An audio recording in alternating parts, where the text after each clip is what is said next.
Aliyemtimua Master Gamondi Anicet kuwahi Yanga April mosi.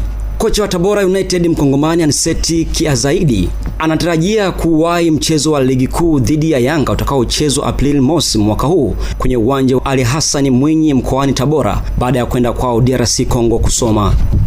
Ofisa mtendaji mkuu wa Tabora United Charles Obin alisema licha ya kocha huyo kuondoka, ila kuna uwezekano mkubwa akauwahi mchezo wa Yanga unaotazamiwa kuleta ushindani mkubwa kutokana na timu hizo zilipokutana mechi ya mzunguko wa kwanza. Yanga alipasuka chuma 3.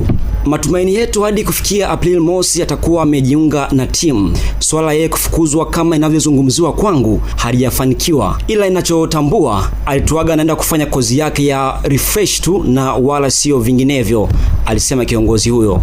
Obin, raia wa Kenya, alisema hawana mpango wa kumfukuza kwani anaendelea kupigania malengo ya kikosi hicho ya kumaliza wakiwa nafasi 4 za juu kwenye msimamo wa ligi.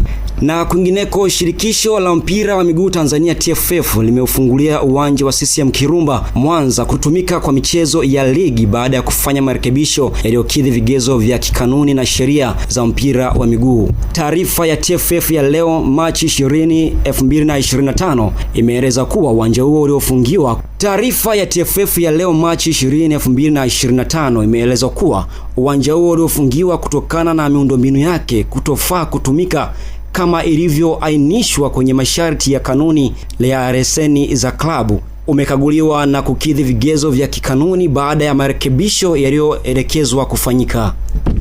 TFF inaendelea kuzikumbusha klabu kuendelea kuboresha na kutunza miundombinu ya viwanja vyao vya nyumbani kwa kushirikiana na wamiliki ili michezo ya ligi ichezwe kwenye viwanja bora vinavyosaidia kuongeza ushindani na thamani ya ligi.